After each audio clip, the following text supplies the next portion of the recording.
Okay, so before watching this video, just be aware this video puts forth a literal biblical interpretation of geology alongside of the mainstream view.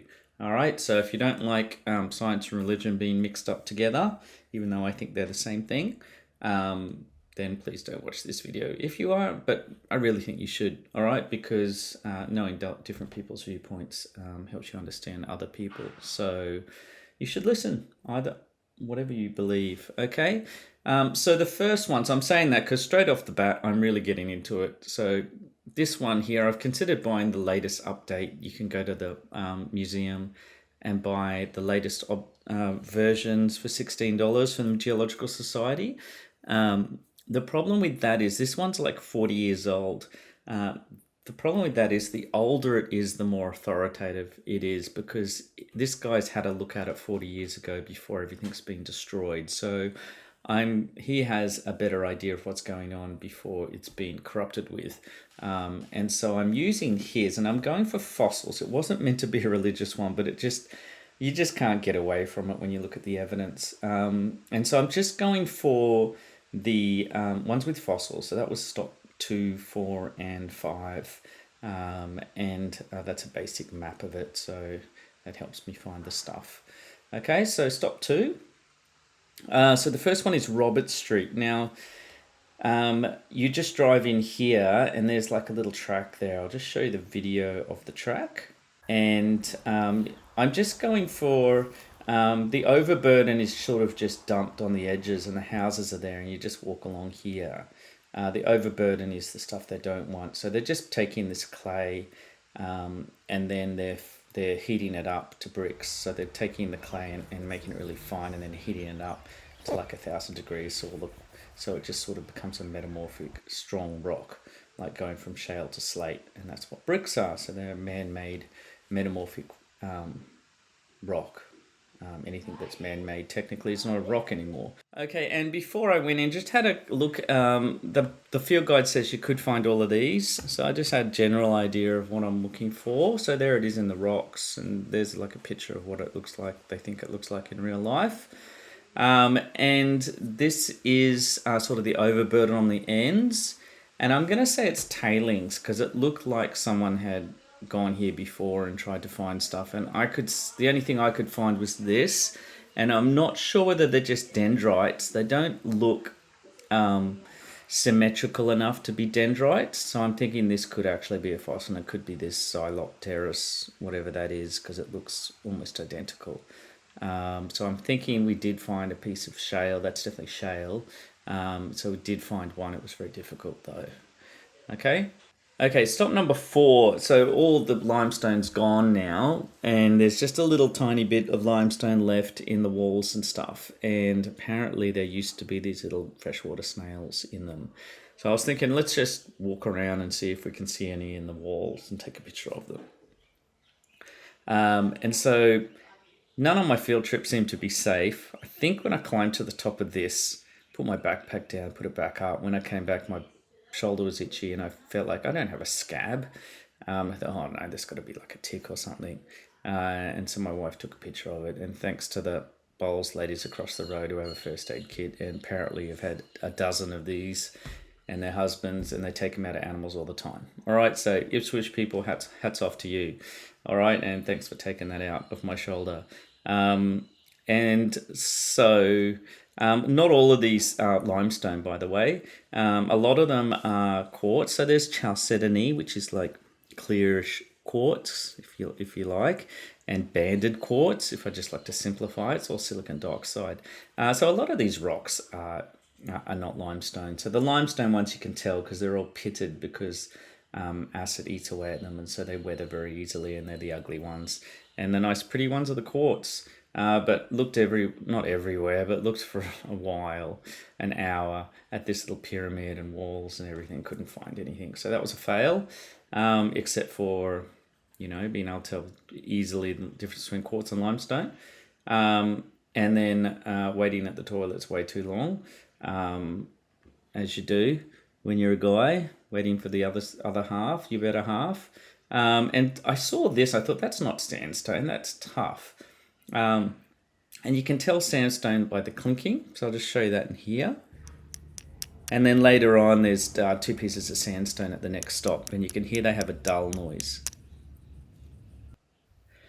And so that's because in Tuff, it's welded silicon dioxide, so it's like glass, so it makes that tinking sound. And you can see the matrix here is very fine, although that could be siltstone. You'd have to take a bit off and do a microscope of it. And here you can easily see the grains, sandy grains. It has that lower sound, and so that's the sandstone there. And so that's an easy way to tell between sandstone and Tuff. One sounds like it's glass, the other one has a lower dull noise. If you're lucky, it sort of breaks apart a little bit too. So last stop is the most successful one. So it's Haigg Street Quarry. So the handout says there's Conglomerate over here, which we did walk around. And there's a little bit of shale down here somewhere. So that wasn't that easy to find, to be honest, but we did find it. And so it's nice to see a whole stack of Conglomerate. There's my shoe to give you a scale. And I did find 1 or 2 pieces of Breccia, which was has angular grains, which didn't break apart. So if you look in the video here, you can see how easily this stuff just breaks apart, Conglomerate. So the sedimentary rocks are really quite weak, characteristically. And I've seen a professor, I'll put a link in there. And people do it all the time. They confuse Conglomerate and Breccia with concrete. So it's nice to see walls and cliffs and layers and piles of this stuff and know, oh, okay, now I know I've seen Conglomerate for real, and it's not a piece of concrete. Okay. They're really hard to tell apart when field geologists who've been doing it for 40 years, who have PhDs, can sometimes get them confused. Okay, yeah, pretty much exactly the same material formed in exactly the same way. Anyway, so eventually I found it, and so here we have the coal layer, and then there's 2 shale layers, and I'll show you the fossils in those layers. And then there's sandstone. So this is all sandstone over here, and this is all that huge mass of Conglomerate that goes for like 100 meters or whatever. And there's sandstone that goes for, I don't know, we only looked about 30 meters this way. And so you've got, what you've got are coal layers. So they're saying all this coal formed through the Carboniferous period 300 million years ago. And so that's what they're telling us.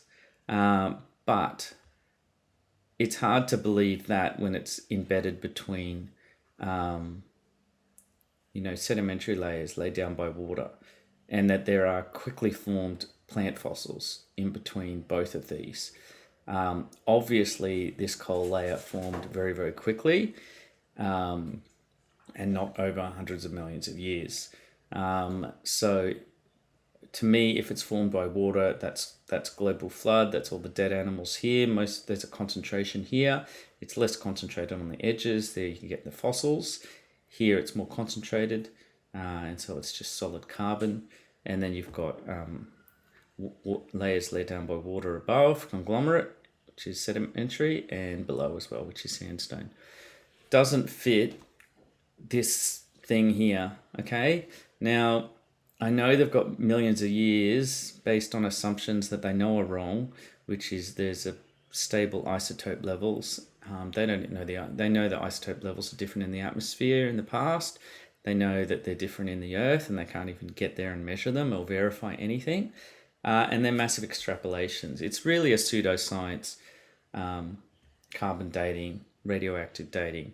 They should just throw it out the window. But when you look at some just going into the field and looking at hard evidence, it's obvious this didn't form over millions of years. It's obviously this is laid down by water and formed very, very quickly. So I'm just going off evidence, okay? My students know I'm a chemistry teacher. I'm not a geology teacher. They know this year I've found fundamental mistakes like positive versus negative induction, or like current versus voltage, things that have been wrong in textbooks for decades and decades. And something so fundamental as chemistry that's so easy to prove, there's no way you can expect me just to accept the pseudoscience behind radioactive dating when you've got the hard evidence in front of you showing that that makes no sense whatsoever. Okay, so the biblical account is not just the best account, it's the authoritative account because people were there and saw it, which is a form of scientific evidence, which is observation and of the event. Okay, so I don't think that the geologists really have any sort of argument for the sort of statements they're making about older Earth. All right, I'm just going on the evidence. It seems to be very, very quick. Okay, now just getting to the fossils. Now, as I said, I'm not a geologist. That one looks like these ones. Okay, so does that one, I think. This one I have no idea, but it definitely looks like a stem with a leaf. I don't think it's that. Maybe it's something else. I think the last one was definitely clear. That's quite characteristic. These little rectangles going down a line here. Okay, and they were in the shale layers before and after those carbon. Can't take them home. Just gotta leave them there because it's park. Okay, so there you go. Hope that was helpful.